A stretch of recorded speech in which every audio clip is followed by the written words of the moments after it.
10,000 containers frozen at America's ports. This wasn't a weather delay or a labor dispute. This was a policy detonation with a silent fuse. Truckers quitting, retailers filing bankruptcies, essential supplies now being looted from stalled freight yards. And just when the system broke, Washington triggered a tariff surge no one's ready for. So what happens when the world's biggest cargo wave slams into ports already collapsing? You're about to find out.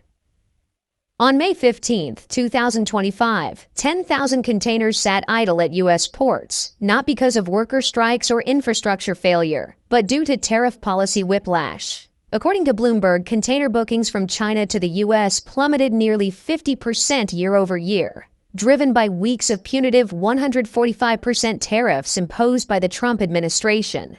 At the Port of Long Beach, incoming cargo fell 35% last week alone, with Gene Soroka, executive director of the Port of LA, warning on CNN that trade with China is very limited right now, adding that the system is seeing an unprecedented disruption.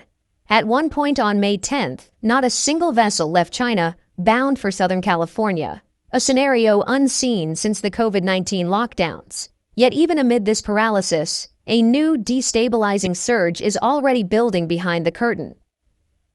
The sudden shift from 145% to 30% tariffs, part of a 90-day U.S. China de-escalation deal announced May 13th, sparked an aggressive cargo rush, not a recovery. Peter Bukvar, economist at the Book Report, stated that we're about to see a spike in container bookings the likes of which we've never seen before, as retailers move urgently to front-load inventory before tariffs snap back. According to Flexport's early projections, bookings surged nearly 22% within 48 hours of the announcement, while Charles van der Steen, North American president of Maersk, told CNN that many businesses had frozen their supply chains entirely and are now scrambling to reactivate them. But with U.S. port staffing still below pre-pandemic levels and rail terminals already congested, this tariff reprieve may not bring relief. It may trigger a system overload. Truckers are staring down economic ruin as freight availability collapses. According to the North American Punjabi Trucking Association, thousands of independent operators are reporting volume declines of 60% or more, and rates on key West Coast drayage lanes have fallen below break-even thresholds. Nav Gill, a California-based fleet owner, told CBS his drivers have gone from 50 container moves a week to barely 10, adding, "Our bills haven't changed, but our revenues vanished."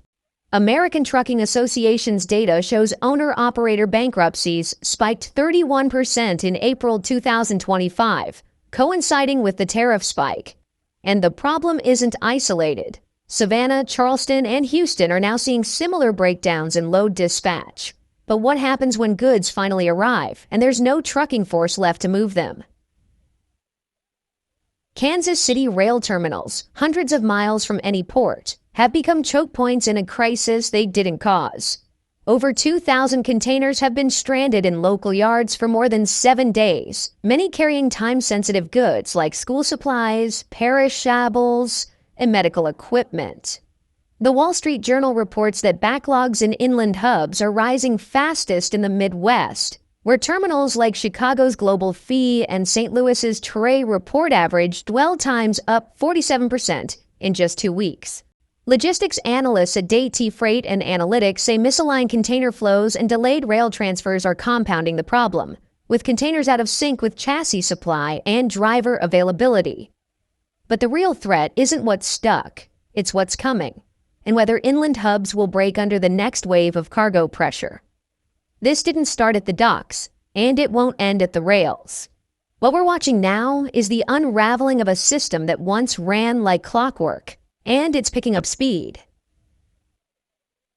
Far from providing relief, the 90-day tariff pause may set the stage for a catastrophic flood of imports. According to projections from the Northwest Seaport Alliance, container volumes could surge up to 35% above seasonal norms by late June, as importers rush to beat the tariff deadline. Jonathan Gold of the National Retail Federation told CNN, "We're smack in the middle of the holiday stocking season. Retailers are front-loading now to avoid another tariff shock. But port staffing remains stretched, truck capacity is evaporating, and intermodal infrastructure is misaligned after 2 months of suppressed activity." One Port of Seattle official called it a logistics whiplash event, a flash flood hitting an already drought-damaged system.